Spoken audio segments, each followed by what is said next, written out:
connaissais. Je l'ai rejetée. C'était une eau pétillante, très naturelle et saine.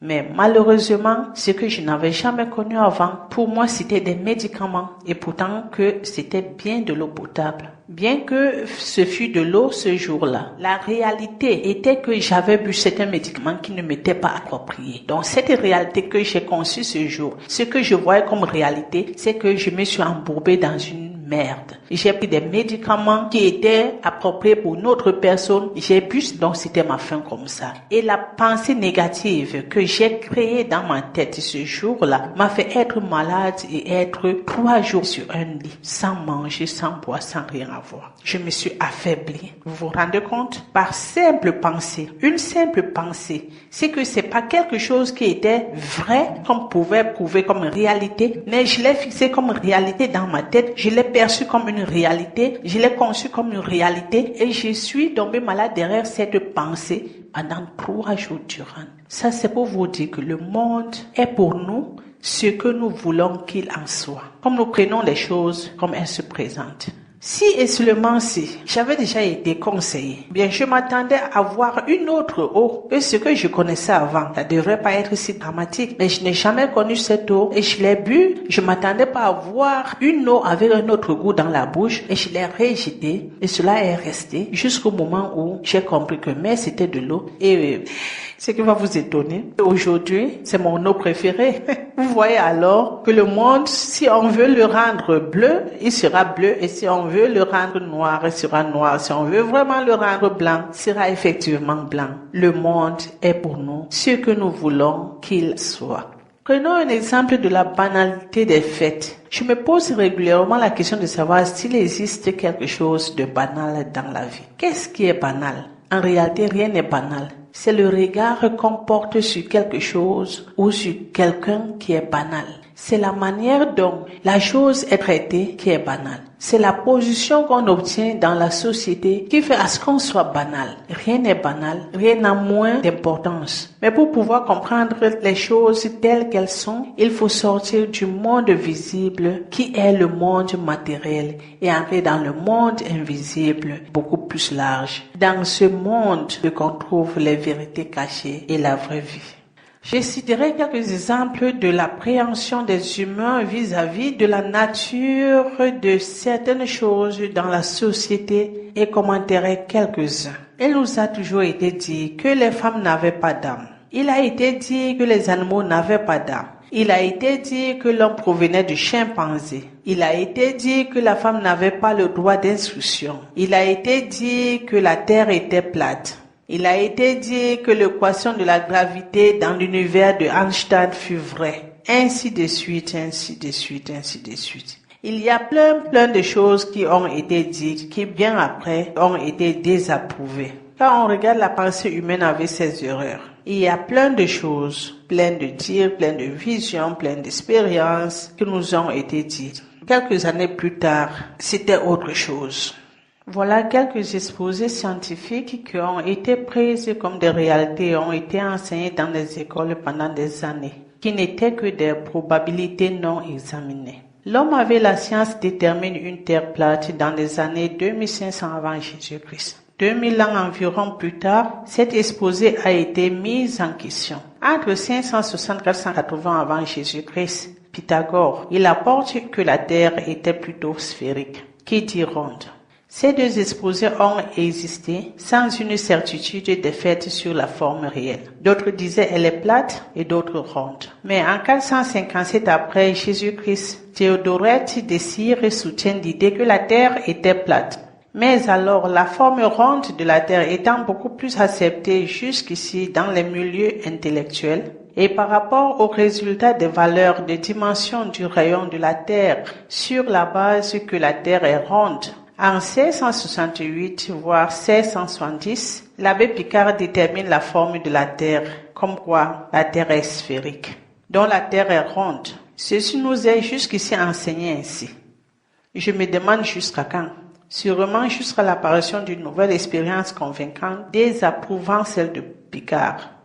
Ce que nous devons tirer ici comme leçon, c'est d'apprendre à respecter tout ce qui s'adonne dans ces recherches nous aidant à mieux comprendre l'univers sans toutefois ignorer que seul le Créateur a la main posée sur tout. Le monde ne veut pas avouer que l'homme n'est pas à la hauteur de connaître la nature réelle des choses et que celui qui a fait son univers a voulu donner de l'intelligence à l'homme pour que ce dernier puisse, à travers sa peine sous le soleil, lui rendre l'honneur et gloire. L'homme ne connaîtra jamais jusqu'au moment où il reconnaîtra qu'il ne connaît rien. Prenons un autre exemple. Nous avons la théorie de Darwin. Darwin, dans les années 1859, sort un manuel dans lequel il explique le mécanisme président de l'évolution des espèces. D'où l'homme a pour ancêtre singe, voire chimpanzé. Il ne s'arrête pas là. Voulant déterminer sa théorie de transmission des caractères acquis en 1868, August Weismann théorise la séparation stricte entre les cellules germinales et les cellules corporelles, ce qui interdisait la transmission des caractères acquis, entre parenthèses, la théorie de Darwin. Mais cela ne finit pas là. À la fin du 19e siècle, début 20e siècle, la théorie de Mendel bouleverse la compréhension du mécanisme de l'hérédité, quoi encore Darwin en erreur. La théorie de Darwin échoue. L'homme ne sort pas du chimpanzé. L'histoire ne se termine non plus là. Mendel détermine la théorie génétique. Quelques années plus tard, deux autres chercheurs sortent de leur cachette. Theodosius Dostoevsky et Ernst Mayr font naître l'articulation entre la théorie de la sélection naturelle darwinienne, dont la théorie de Darwin, et de la génétique de Mendel. La découverte de l'ADN, comme quoi la biologie moléculaire vient parachever cet édifice scientifique. Voilà là où nous en sommes actuellement avec les recherches sur l'évolution de nos origines. Qu'est-ce qui nous prouve que c'est la fin? Je peux vous garantir qu'on n'en servira plus pour longtemps afin de se retrouver dans d'autres thèses portant pour excuse l'évolution de la technologie. Nous résumons ici qu'au bout de 2 siècles, il y a eu 4 théories mises en exercice comme réalité des faits scientifiques, malgré que ces théories se critiquent l'une après l'autre tout en démentant les données de la précédente. Cela n'amène pas le monde à accepter que la science seule ne peut définir la réalité et qu'il n'y a rien de logique dans la recherche de l'homme, et ceci à cause de l'orgueil de l'homme. La science, c'est une très belle chose, une bonne chose. Il faut avouer qu'elle nous permet de découvrir la nature. Elle nous permet d'avoir la connaissance du milieu dans lequel nous évoluons. Mais il faut aussi voir de l'autre côté qu'elle nous permet aussi de voir, de découvrir qu'il y a une haute intelligence quelque part que nous devons honorer, pas nous limiter sur nos recherches et dire que c'est ça la réalité. C'est pour cela que je dis que la réalité n'existe pas dans le monde visible. Je vais ici citer quelques-uns encore sans entrer dans les détails comme les 2 premiers. Les 2 détails que j'ai cités un peu plus haut étaient pour éclairer les mémoires par rapport aux erreurs humaines sur le plan de croire connaître. Je peux vous conseiller de visiter Wikipédia en cas du besoin d'amples explications de la suite. Heureusement que aujourd'hui nous devons aussi porter du respect à la technologie qui nous ouvre beaucoup de portes, qui reste maintenant enfermé sans connaissance de celui qui veut, mais pas celui qui va dire que je n'ai pas eu d'occasion d'apprendre. Vous pouvez faire les recherches sur le net dans n'importe quel sujet. Il y a les forums ouverts partout. Il faut tout simplement avoir un esprit de discernement pour savoir qu'est-ce qui est vrai et qu'est-ce qui est faux. Et si on parlait de la théorie de la réalité de Einstein, ce que je trouve aussi très pertinent, car Einstein, à un certain moment, il a cru définir la réalité, ce qui lui a fait être un grand homme de son vivant. Au fil des années, la théorie a été démentie. Il fut un temps où les femmes n'avaient pas d'âme. Quelques années plus tard, les femmes ont eu les âmes. Nous voyons comment le monde nous traite et où le monde nous amène.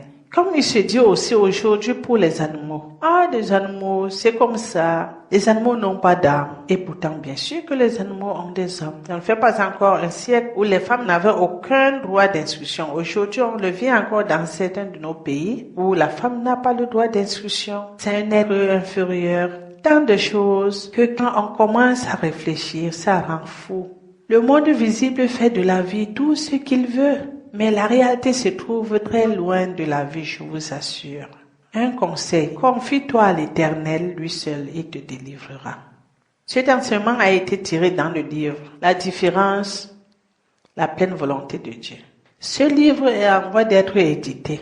Tout ce que je peux te conseiller, c'est de ne pas rater à en avoir, car il porte un grand enseignement pour la vie et le bien-être de l'homme. Sois prudent dans ta marche. Fais-toi toi-même confiance. Dis-toi qu'il n'y a pas une autre vérité que la vérité qui se trouve en toi, en soi-même. Dis-toi qu'il n'y a pas un autre amour que l'amour que tu as en soi, envers toi-même. Dis-toi qu'il n'y a pas une autre liberté que la liberté que tu te donnes toi-même, et tu seras délivré de toute autre chose dans la vie. Qui est dessus est celui qui attendait quelque chose de l'autre. Quand on n'attend rien de qui que ce soit, on est non plus déçu.